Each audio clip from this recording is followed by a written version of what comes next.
Do I enjoy League of Legends, or is it an addiction? That's a question I find myself coming back to every now and then. On one hand, it's given me almost over a decade of enjoyment. On the other hand, there are far less stressful and more productive activities I could be occupying that time with. Ask any person who's put over 100 hours into the game about whether or not you should start playing. For any other game, the answer would probably be a resounding yes. But with League, the more devoted a player is to that game, the more vocal they are about how you should not hop in. It is truly fascinating how we can simultaneously love and hate something so passionately. I was in alpha! In this video, I'm going to go over my long history with League of Legends, my thoughts on the game's direction, and my future with the IP as a whole. Without further ado, let's dig into the meat and potatoes.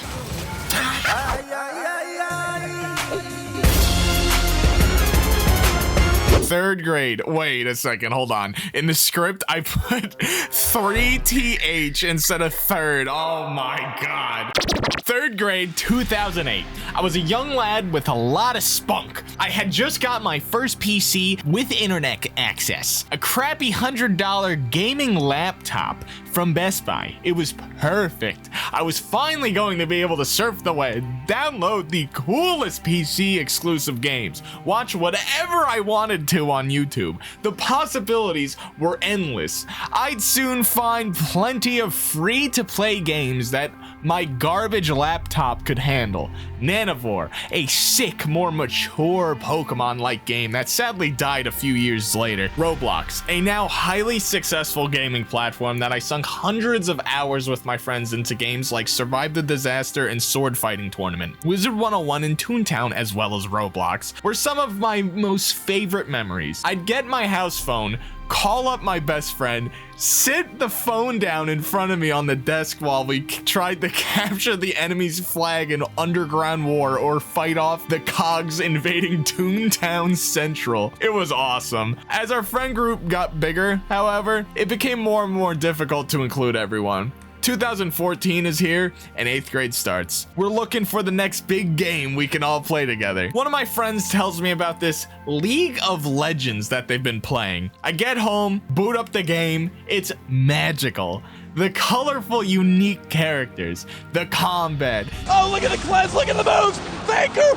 What was that? The team-based gameplay. I'd never seen anything like it, and it was completely free. Unlike the previous games mentioned, League didn't have a paywall at all. Nanivore, Toontown, and Wizard101 all had subscriptions that were required to progress after a certain point, while Roblox had VIP shirts that gave you a distinct advantage in some of their games. The only thing locked behind real-world money was cosmetics. What sold me completely on the game, though, is what happened a month later.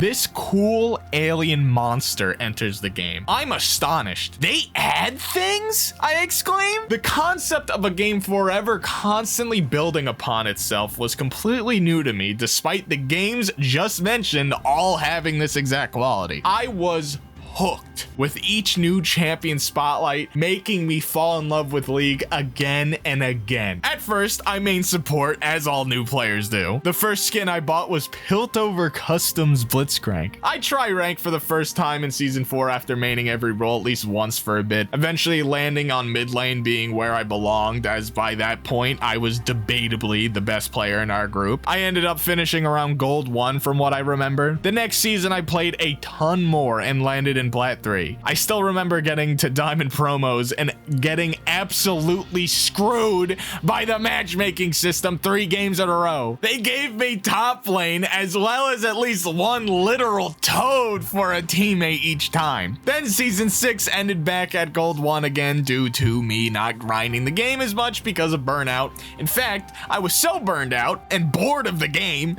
I decided that it would be brilliant to spice things up a bit by trying trying out the add-on known as 𝗼𝗲𝗏𝘀. For those unaware, 𝗼𝗲𝗏𝘀 was a scripting program. I resorted to literally cheating for enjoyment. Not because I was frustrated with my own skill, I had barely used it in rank. I simply found it quite funny to see Jin automatically snipe people who weren't even visible on the map and stuff like that, as well as custom skins. Those were pretty neat. I wasn't exactly subtle about it. That account got banned hilariously the same day CLED was released. A month or two later, I decided to make a new account, but instead of cheating, I was going to only play one champion. That champion being Master Yi. He was extremely cheap and would carry games by himself when played correctly. Why Master Yi of all champions? Well, at the time, I religiously watched a streamer on YouTube known as 𝗏𝗏, who only played Master Yi in Korea. That's right, I wanted to be just like the bald guy dressed as a cow who plays League of Legends all day. My priorities were clearly in the right place. The account was called 𝗏𝗏𝗶𝗶, by the way. After a year or so of pentakills and backdooring, I started watching 𝗃𝗏𝗃 and other Gangplank players.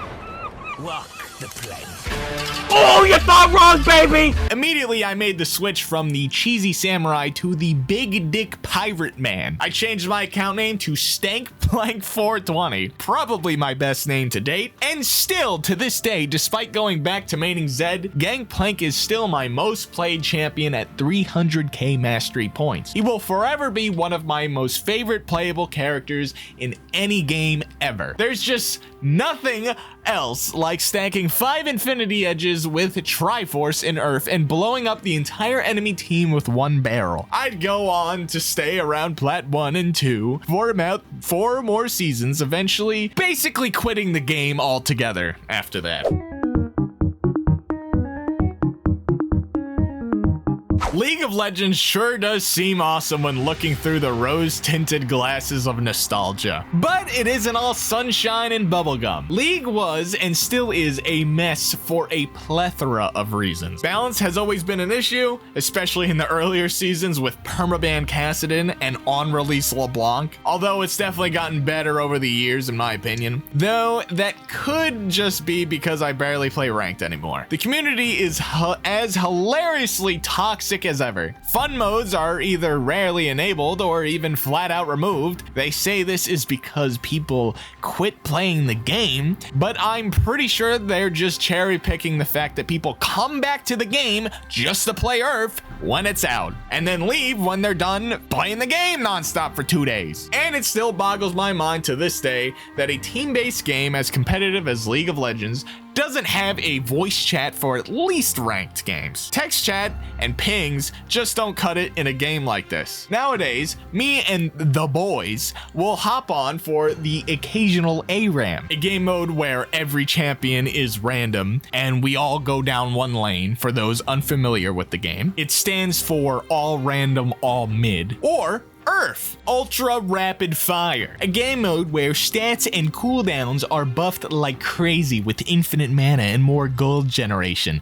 So it's just absolute chaos from start to finish. Once in a blue moon, when we have 5, our crew might decide to play 1 or 2 ranked flex games, but that's very rarely the case. The game just feels like a hollow version of what I used to play. Experimenting with items and going crazy builds is even more impossible than it used to be. I do enjoy the item changes from a competitive standpoint, but from a fun point of view, it sucks that I can't stack 4 infinity edges anymore. Games feel more snowbally than ever. 𝗫𝗍𝗀 somehow still exists in his current form. Current? What the hell? Current form. Sorry, my bad. And I just can't help but feel that I could be playing something better every single time I boot up the game. And yet, I just keep crawling back. It certainly treads the line of whether it's a hobby or obsession.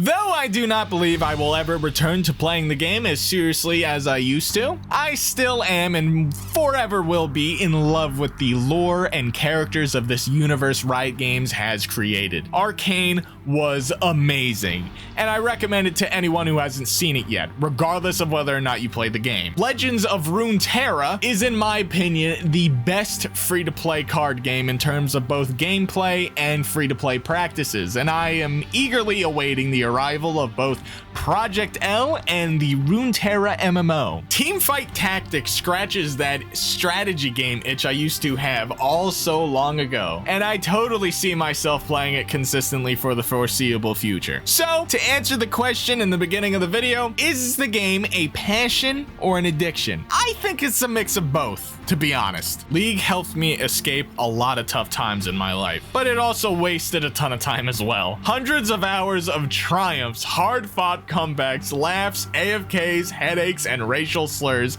that I would not trade for the world. My name's Dakocity. Thank you so much for listening to my very first scripted video. Let me know in the comments down below what your experiences was with League of Legends, how you feel about the game, if you even played it to begin with. Be sure to check the description down below. I've got a Discord server, I've got Instagram, I've got TikTok, I've got Twitch, which I've been streaming Persona 5 on a couple times now. Well, actually, I only did it once. I also frequently play TFT on there, Fall Guys, Multiverses, you know, the whole shabackle. Really appreciate you sticking around till the end. Stay tuned for more videos like this. I really like this style of content. Hit the like button if you want to help me out. Give me a little inspiration to make more of these on just anything. Movies, video games. I have a ton of stuff I want to talk about. So, without further ado, goodbye, and I'll see you in the next one.